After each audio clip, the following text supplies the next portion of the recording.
Hi students. Well, this isn't exactly what we signed up for, is it? You or me, but it's what we have and we're going to make the very best of it. And I'm going to try to give you all the learning materials that you need so that you walk away from this semester in psychology class knowing all the foundation pieces that you would have just like we were meeting in class. The benefit of this is you can watch the lectures anytime you want to, and you can put me on pause anytime you want to. First of all, I would like to remind you to check your emails frequently for messages from me, because that's how we're going to be able to communicate back and forth. I'll have announcements on there about tests. I'll have announcements on there about assignments and materials. All the information that you need to give to me will be coming back to me on email, and when I need to communicate with you, it will come to you on email. This is how you'll submit assignments to me, so be sure and keep up with that system. You have the revised calendar, I hope, at this point. If not, go on email, look at the instructions for getting that, as well as the PowerPoints, and I'll get them to you. I've got more to do this afternoon. With this, that calendar was set up for a regular semester where we met at school. The dates on that calendar will hold steady. The test dates will be the test dates, and only on the day of the test will you have access to the test. All right, because there'll be a cutoff time for when you have to send me the results for it.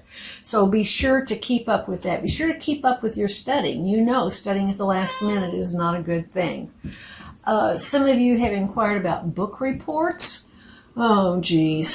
Okay, I think at this time, and this may change, that if you are reading for extra credit, I'm not going to take that away from you, but we're going to have to set up set telephone conference times for us to talk about those, because I don't have them set up to do in a written way. So we'll do our discussions, we'll set up a specific time, you'll call in, we'll talk about it, and you'll get your points that way. I continue to recommend that you use your textbook as a means of clarifying information, clarifying definitions. Of course, you do have your printed PowerPoint, you do have the lectures online, but that's not the same as being able to say, you know, hey, I have a question here, because it's going to be pretty hard for me to say, what questions do you have, and then answer them. So those things are, that book is going to be more important to you now. You can always email me, but please be patient with me in regard to me answering emails, because I have all of you and you just have one of me. Now, how we're going to do this is you are going to see the PowerPoints on screen, and I'm going to do a voiceover. All right? That's not that much difference from being in class, because you're just looking at the screen and trying to make notes anyway. I've given you the PowerPoint, so that part of the notes is taken care of. I recommend that you print them off, and as you watch the lectures, you make additional notes with the examples and additional material that I might give you that way. The lectures will remain available to you online throughout the rest of the semester. So you can go back and review them if you're unclear. If you're just bored, you know, and want to study psychology, they're there for you. So rewatch them if you're unclear. So please contact me via school email. If you need to, give me a little bit of time to respond back to you because of the number I will have. I don't know if school's going to reconvene. We don't know anything. I don't know anything more than you know, except that I'm trying to figure out how to get the information to you. So stay safe, stay 6 feet away from everybody, wash your hands, all that stuff you hear on TV, and let's just have a fun semester together still, okay? All right, bye for now. You all may remember that when we last met, we did not have our PowerPoint slides because the computer system was down. That caused a bit of a problem. But we did talk about Erik Erikson and his psychosocial crises theory, stage theory, based on age. And just to kind of finish that off for a second before we move to the gender role development here as well. One of the things that's important to remember is that Erikson believed that in each of these stages, some kind of a developmental crisis occurs. And these crises are of a psychological nature, and they involve the needs of the individual versus the needs of society. And as we rationalize and work our way through those situations, we can move on to the next stage. If we've not resolved that psychological crisis between what's going on in our head and what society is pushing us to do, it reduces our ability to complete the next stage. And therefore, we become less healthy emotionally. We have less of a sense of self. But he did say that we could resolve these situations later in life. This wasn't a now or never situation. We could go and amend the process, so to speak. But now we're on slide 15 of your slides that I hope you've printed off to help you with this so that you're just not having to pause and write everything down. And one of the things that we need to talk about is gender role development. Now, as you know, I like to think that we have free will and that we decide who we are, what's going to go on in our life. But the truth of the matter is that we are conditioned. We go through learning processes, both classical and operant conditioning, in order to become the persons that we are. And so this includes gender, gender role, and gender identity. Now, on television, they're frequently going to use the word gender instead of sex. Sex is not the act of intercourse. Sex is biologically who you are. Look down, check it out. That's who you are, male or female. And we can tell that pretty much the second you're born. They always announce this is a boy, this is a girl. Gender has to do with your sense of satisfaction and feeling like you are. Do you match or not match with your genitalia? Now, gender role has to do with societal theories that have to go with who you are. We all have roles, and you will see here on the right side of the slide, you have some traditional gender stereotypes. Ladies, when we act like men, we get branded. And guys, when you act like what are stereotypes of women, you get called names as well. Society is not very forgiving of us crossing over, although it is certainly more forgiving now than it was in the past. Gender identity has to do with your sense of being male or female, of sense of, am I female or am I a guy? I might have on jeans and a plaid shirt and boots and a ball cap, but you don't know. I may feel very feminine and be wearing lace underwear for all you know. Please don't picture that in your head. Okay, but do you feel like a girl? Even when I'm wearing jeans and a plaid shirt or a sweatshirt, I still feel pretty female, pretty feminine. So with this, we have to look at how we learn these things. So children are taught very early on what it is to be girl and what it is to be boy. Now, naturally, they seem to have some sex differences, male-female, in how they play. Boys do have a tendency to be rougher and tougher. Females seem to be less physical in their play, more compatible with other people in their play, but they seem to build these worlds that are specific to sexuality. But so much of this is taught. There was an experiment where they took a baby and they dressed the baby up like a little girl, and they gave the baby to some miscellaneous people that were really the subjects of the experiment. And they said, would you watch her? We need to take her mom over here to do something. And when they held the baby girl, they held her face to face. They held her more gently. If she fussed and cried, they patted her and cuddled her. Now, there, things will be better, etc. Then they took the same baby. They took the baby away, dressed him like a little boy, gave him to another group of people, and said the same thing. Oh, we got to do something with his mom. Would you watch him for a little bit? Well, the way they held him was even different. They held him face out to the world. And if he fussed or cried, it was, hey, come on, Buster, let's not do that. Real boys don't cried, they'd joust him around and pop him up in the air and everything, and they play rough with him. It was the same baby. They were reacting to the baby based on the way it was dressed, based on the stereotypes that we have. And children experience this from practically day one in their life. As they hit that age, about 2 or 3, they already pretty much know, are you a boy or are you a girl? And so if you say, okay, girls over here, boys over there, most of them are going to go to the correct side of the room. You may have a couple of people wandering around in the middle because they weren't listening, but typically they know if they're supposed to be boy or girl. And they can really get very rigid about these stereotypes. They will tell you clearly that, boys don't wear dresses.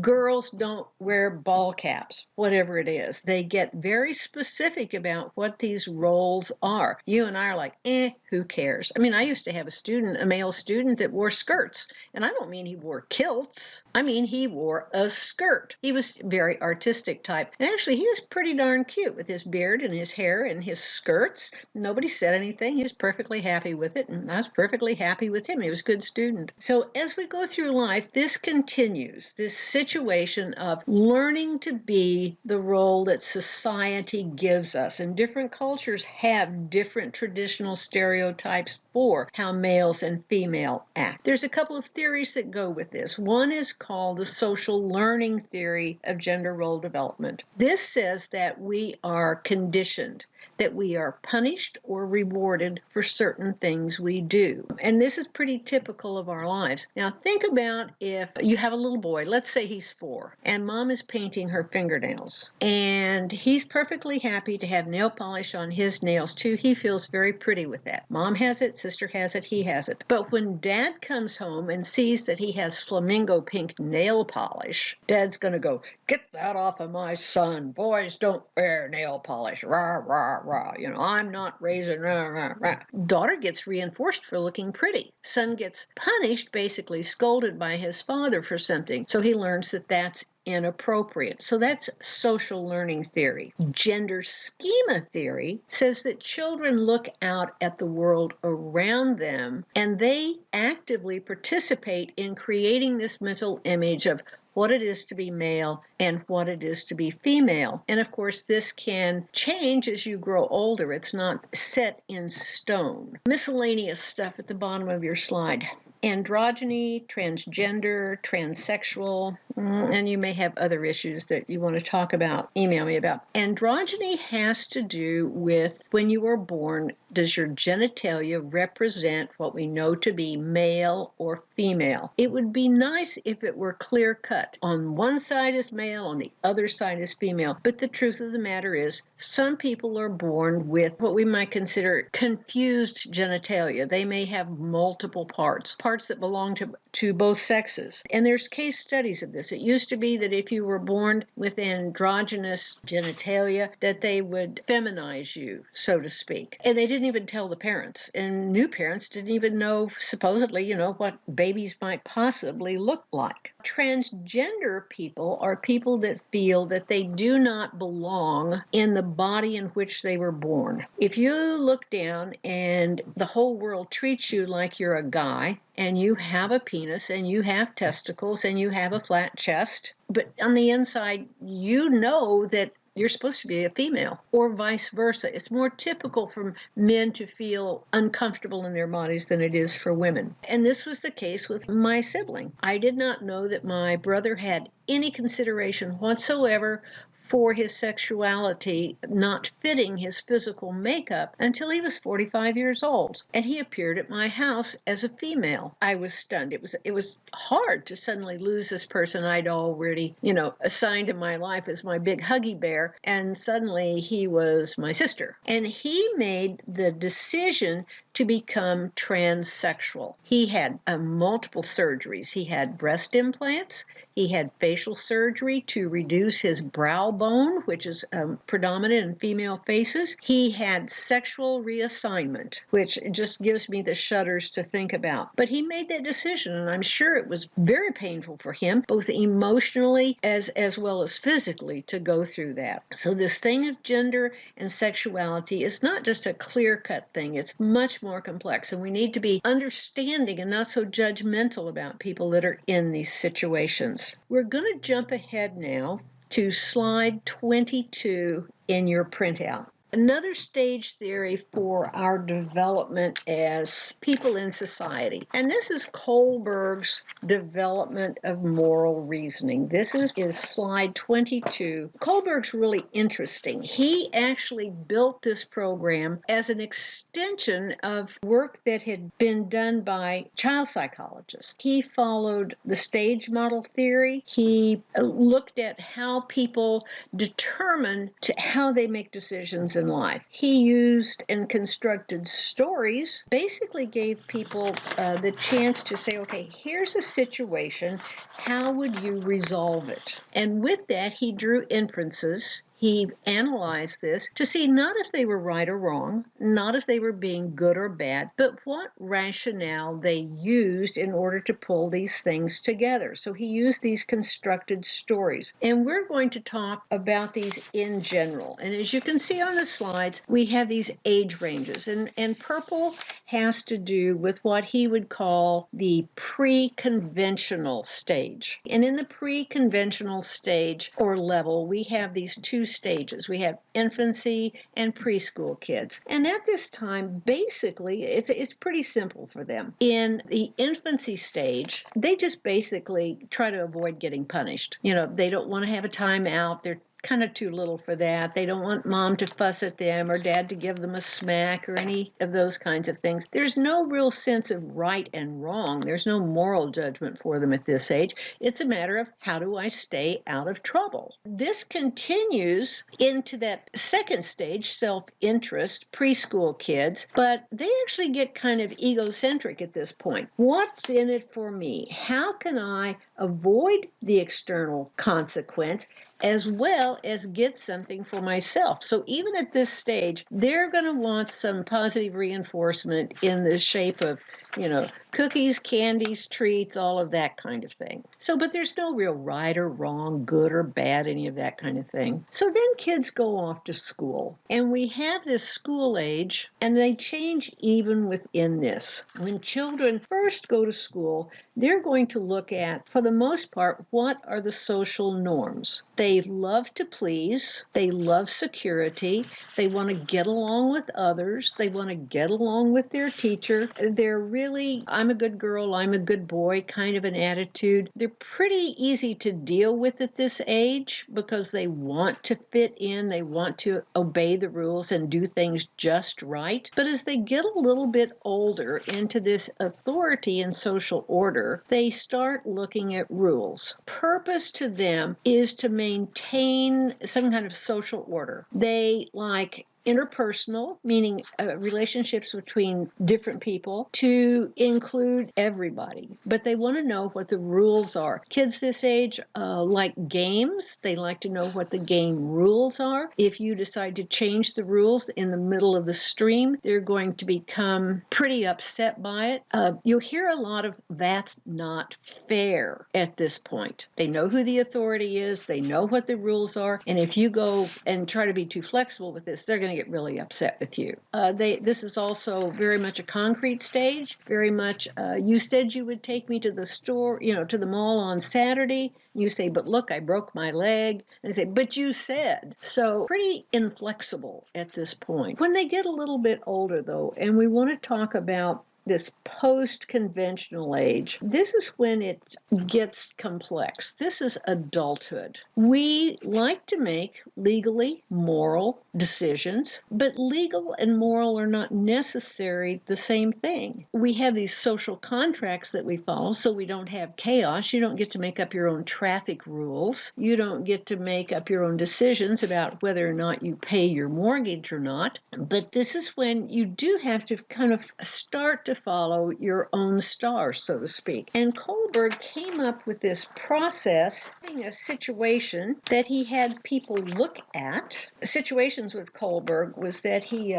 really didn't take into consideration other views. He got criticized a lot for being very male-dominated in his research. While it looked like a moral evaluation, perhaps it didn't fit with everybody. So he had this famous situation that he put before people, and it went like this. This pharmacist comes up with this new drug. Okay, we'll call him Big Pharma. Comes up with this new drug, and maybe this only costs $200 to produce for a dose, but he's going to charge $2,000 for it. So the man has a wife that has a disease that's going to kill her.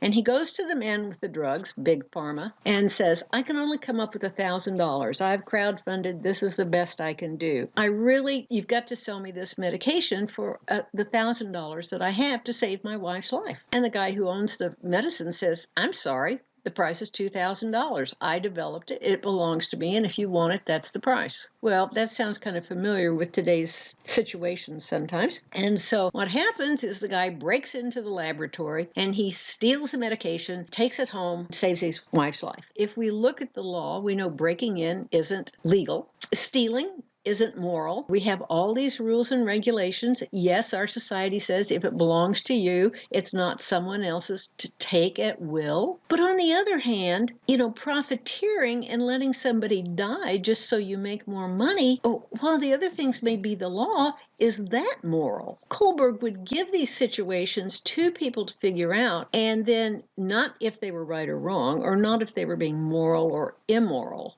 He would understand their rationalization for their belief about what the man should or shouldn't have done. That kind of moves into this universal principles where morality is based more on transcendent mutual benefits. Okay, what's that mean? The law may say one thing, but I'm going to do something else. We've had situations of Americans taking food down to the border on Mexico and passing food and medications to the people that are on the other side that want to come into the United States because they need food and water and medicine.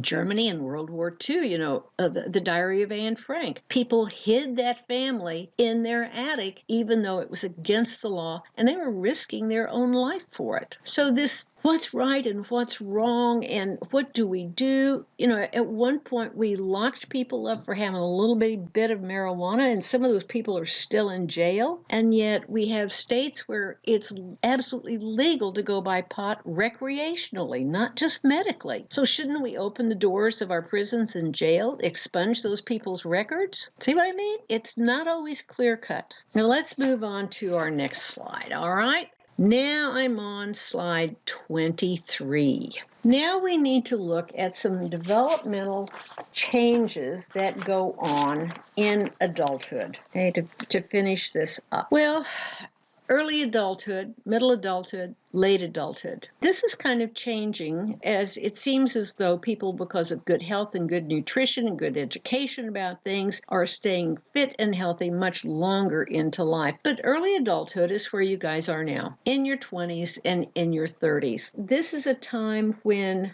go back to Erickson, where you're deciding if you're going to be with someone. You're deciding on your career if you're going to be with someone. There's lots of social tasks that have to be developed in this time. Committed, enhanced, relationship usually by the time people are finishing up their 30s.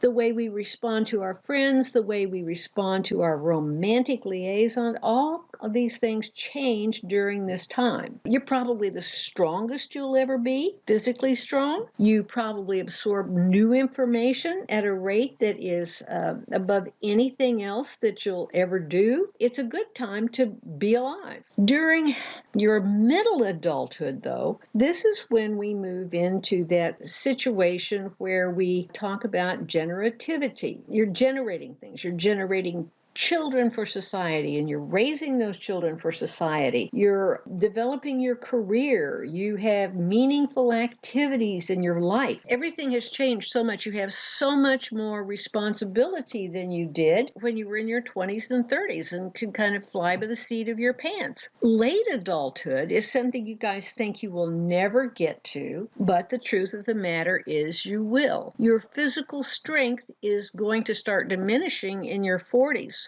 Now, you may go to the gym and fight this off just as long as you can, but the truth of the matter is that we start to lose physical strength. We start to lose stamina. You have a genetic blueprint that is going to determine your whole life. Now, just because it's genetic doesn't mean that your environment and what you do can't influence it, can't slow things down. But these things are just going to happen. So your physical strength starts to wane in your 40s. It's harder and harder and harder to stay fit. The way you process information is going to change. Your mental and physical activity is going to help determine even how you eat, how healthy you stay through this late adult stage. God willing, you'll get there. Now you say, well, why is this important to me now? Now, you all know you were supposed to read the part on adolescence yourself. Well, you interact with people that are in these stages of their life all the time. You interact with people that are maybe depressed because they're losing their physical fitness.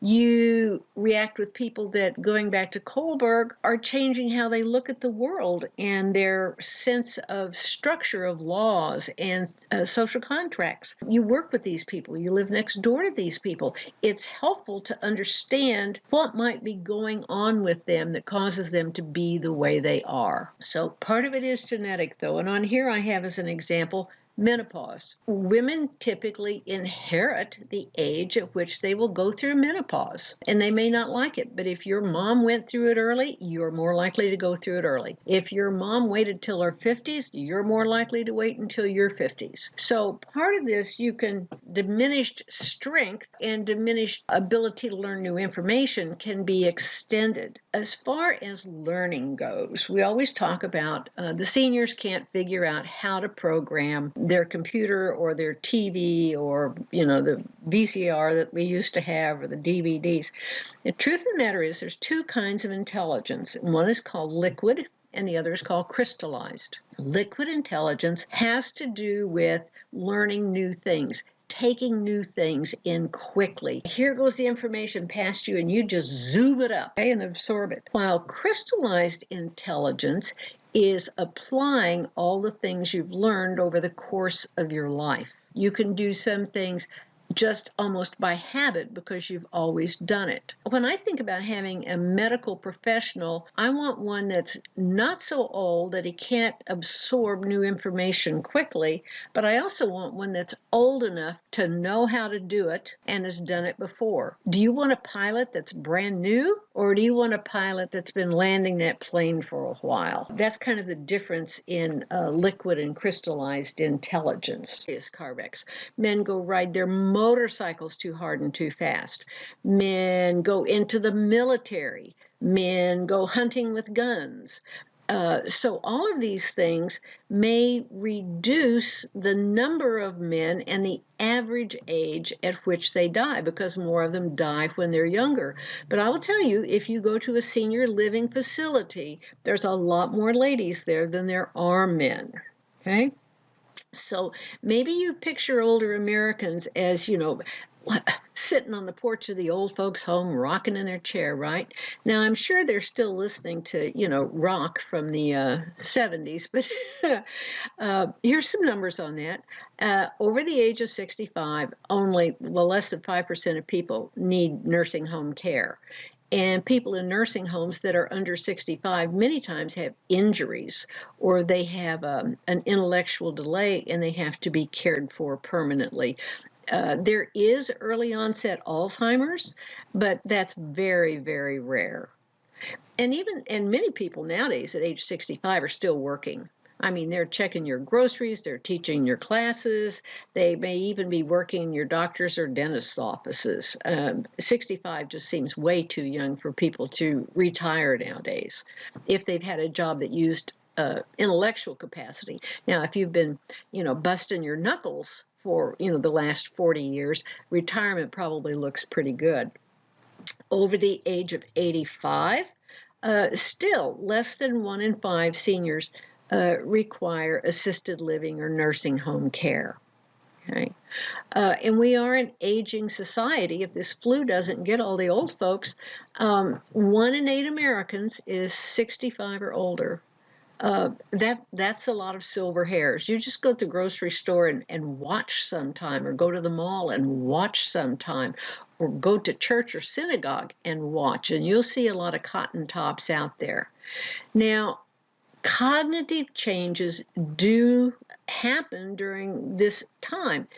Intellectual abilities, your ability to problem solve, your ability to use new information is going to peak at about 40, and it's going to remain stable till you're about 60. But if you use your mind, if you keep active, if you are involved with learning, this continues much farther than that, okay? So, encourage your grandparents to do the things that will keep their mind young. Encourage them to go to the community center and work out. Encourage them to pick up a second language. Encourage them to travel abroad. Okay?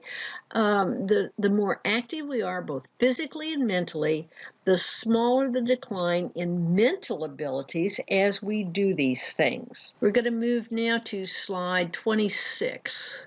And it talks a little bit about the social development that goes on when you're in the later stages of life. This activity theory of aging. This could be the best years of a lot of people's lives. Marital satisfaction decreases when you have children, and once the kids are out of the house and you're not having to pay for their college tuition anymore, actually marital satisfaction, life satisfaction seems to go up for a lot of people. But if you are tied down with caregiving responsibilities, we have people that have, as we live older, people that are 60 that are still trying to take care of their parents in their 80s. And it may be that they're also trying to help their younger children get established. Hey, Mom, hey, Dad, could you loan us some money for our down payment on our house? Could you help us start this new business? Could you babysit our kids because our jobs are getting in the way? Then it's like, well, I can't babysit your kids because I need to go over to the retirement home and check on Grandma and Grandpa. So many people are caught in the middle. It's like a sandwich generation right now because people are living so much longer that they're taking care of their parents as well as taking care of their kids. So it's pretty hard to just save up your money and take that trip overseas. And Erickson, we talked about this, that ego integrity versus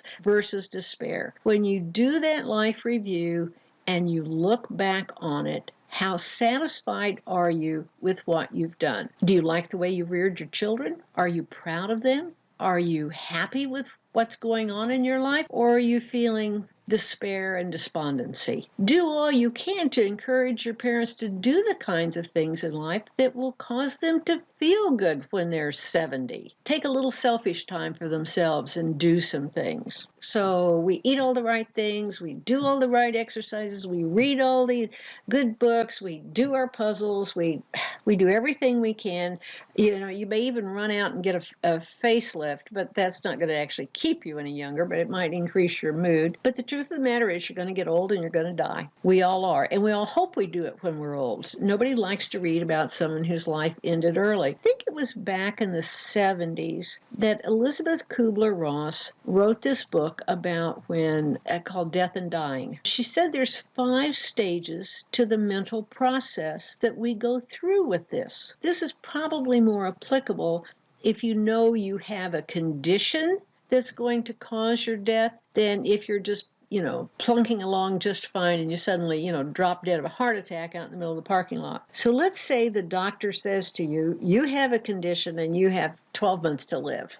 Yikes, I can't even clean the closets in 12 months. Well, the first stage, Kubler-Ross says, that we will go through is denial. Doc, I think you're wrong. I think you read the tests wrong. Could we take those x-rays again? Can we do the lab work again? Well, I think your lab and your x-rays crazy. I'm going to go see a specialist. And the specialist says, gee, you're going to die in 11 and a half months. And so finally, you come to the realization that, yeah, they're probably right. You probably can't deny this any longer. And so what's going to happen is you get pissed off. You're going to feel angry. You're going to express anger. You're going to blow up. Let's face it, this isn't fair. You were having such a good time. You had your vacation planned. You had finally had enough money in the bank to feel good about it. It's just not fair that you die. I agree with you. It's not, but it's going to happen to all of us. So if you know someone that has a terminal illness, and they don't have to be old for this to be the case, maybe it's somebody you know that has cancer and they think they could die. These stages are pretty likely for them as well. And they may get mad. They may say, this isn't fair. And, oh, think positive. You say, well, geez, the situation really sucks. Let's face it. The third stage of this, and I can remember an old movie that had Burt Reynolds in this, is Bargaining with God. Now, in this movie, Burt Reynolds, the actor, had been told that he was going to die, and it was a misdiagnosis. So we get to see him go through everything, these stages, and he makes God all kinds of promises. God, if you will just let me live just 5 more years, I promise I will go to religious services, and I will give to the poor, and I'll be nicer to my neighbor, and I'll do, whatever you want me to do, God, I'll help the poor. If you'll just let me live for 5 years more. People who didn't even believe in God before suddenly start trying to cut a deal with him. Then you realize that your condition is worsening. They found the cancer somewhere else, or your heart's even more compromised, or whatever it is, that 12 months is probably going to happen in about 6 more months. And so you may at this point, become depressed. I'm just going to sit at home. There's no reason to buy tickets and do anything. There's no reason to interact with my friends. I'm just going to go to the garden and eat worms. Well, we could all die at any time. I could get hit by a truck tomorrow. I'm not going to sit around and be depressed about it if I can possibly help it. And staying in bed is not going to help it. It may make it worse. And so typically, people finally accept their fate. Okay, I got 3 months left. I don't need to clean the closets. I'm going to spend all my time hanging out with my kids or my grandkids or my friends, or I'm going to go spend all that money I haven't spent before. But the thing is, they don't always fall in this particular order. You may be in denial and go to bargaining with God.